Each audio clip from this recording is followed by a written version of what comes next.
কি হবে, দেশের কি অবস্থা হবে, দেশের শিক্ষার, ছেলেদের মেয়েদের শিক্ষার ব্যবস্থা কি হবে, দেশের মানুষের চিকিৎসা ব্যবস্থা কি হবে, এরকম বিভিন্ন বিষয়ে জিজ্ঞেস করে। ঠিক বললাম না ভুল বললাম? করে না? করে তো মানুষ, জিজ্ঞাসা করে। আচ্ছা, তো এখন ভাই নিজেকে আপনি জিজ্ঞেস করেছেন কখনো, কখনো কি নিজেকে জিজ্ঞেস করেছেন কেন আপনার কাছে এসে জিজ্ঞেস করে? পাশে তো ওই যে আরো 4টা রফিক আছে, কিন্তু আপনি 5 নম্বর রফিকটা আপনাকে জিজ্ঞেস করে কেন? আপনাকে জিজ্ঞেস করে একটি কারণে, কারণ জানে আপনি বিএনপির রফিক। বিএনপির রফিক রফিক আপনি। বাকি যারা যারা শুধুই রফিক, তাদেরকে কিন্তু দেশ নিয়ে জিজ্ঞেস করে না, তাদেরকে জনগণ নিজেদের ভবিষ্যৎ নিয়ে কিন্তু জিজ্ঞাসা করে না। আপনাকে জিজ্ঞেস করে আপনি বিএনপির রফিক। কারণ একটি বিশেষ কারণ আছে এখানে। কারণ দেশের মানুষ বিএনপি নামক যে রাজনৈতিক দলটি, এই দলটির প্রতি মানুষ আস্থা রাখতে চায়, এই দলটির প্রতি মানুষের একটি বিশ্বাস আছে যে আচ্ছা ঠিক আছে, এরা আসলে হয়তো দেশের জন্য ভালো মন্দ একটা কিছু করবে তারা। এবং সেই জন্যই যখন আপনি যান, আপনাকে সেই বিএনপি হিসাবে তারা এসব কিছু জানতে চায়, এসব জিজ্ঞেস করে।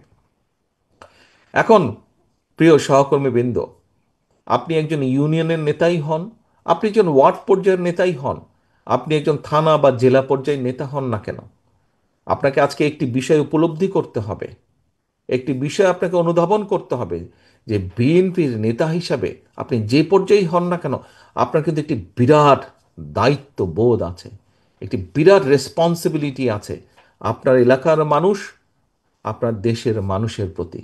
কারণ মানুষের ওই ভরসাটা আপনার উপরে আছে। কিন্তু এই ভরসাটা ধরে রাখার দায়িত্ব কিন্তু আপনার, তাই নয় কি? আমরা আমাদের পারিবারিক অবস্থান থেকে কি দেখি? হয়তো পরিবারের কোনো মুরব্বী আছে, অথবা পরিবারের একজন সদস্য আছেন। আমরা যদি কোনো টেনশনে পড়ি, কোনো বিষয়ে কোনো কিছুর সমস্যায় পড়ি, সে পারুক না পারুক, কিন্তু তার কাছে কিন্তু আমরা পরামর্শের জন্য যাই, আর তাদের জন্য কিছু একটা ভালো মন্দ করতে পারবে। আপনি রাজনৈতিক নেত্রী মানুষের কথাই বলেন, অথবা নিরপেক্ষ মানুষের কথাই বলেন, প্রত্যেকের একটি আস্থা, কম বেশি আস্থা বিশ্বাস বিএনপির আছে।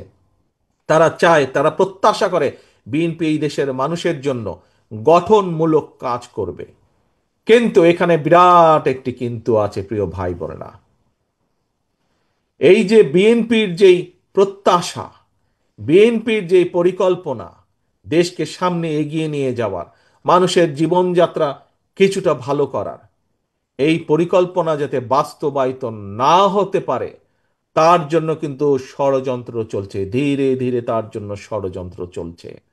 তাই এই পরিকল্পনাকে ভণ্ডুল করে দেওয়ার জন্য, একই সাথে দেশ যাতে গণতান্ত্রিক অবস্থায় ফিরে আসতে না পারে, মানুষের ভোটের অধিকার যাতে বাস্তবায়িত হতে না পারে, সেইটাকেও ভণ্ডুল করে দেওয়ার জন্য কিন্তু বিভিন্ন জায়গায় ষড়যন্ত্র চলছে, ষড়যন্ত্র শুরু হয়েছে।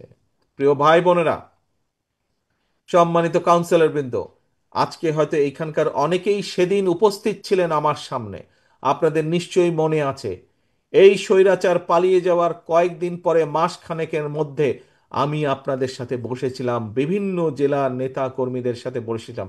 এবং সেখানে আমি সেদিন বলেছিলাম যে আমাদের মধ্যে অনেকেই ভাবছেন আরে ভাই, একটি প্রতিপক্ষ তো মাঠে নেই, কাজেই আগামী নির্বাচন কি আর অত কঠিন হবে? আমি তখন বলেছিলাম যে আগামী নির্বাচন বাংলাদেশের ইতিহাসে যত নির্বাচন হয়েছে তার মধ্যে সবচাইতে কঠিন হবে। মনে আছে আপনাদের? আপনাদেরকে বলেছিলাম আমি সেদিন, সেদিন অনেকেই আমার সামনে উপস্থিত ছিলেন আপনারা। প্রিয় ভাই বোনেরা, 1 বছর আগে আমি কথা বলেছিলাম যে অদৃশ্য শক্তি কাজ করছে, বিভিন্ন রকম ষড়যন্ত্র হচ্ছে।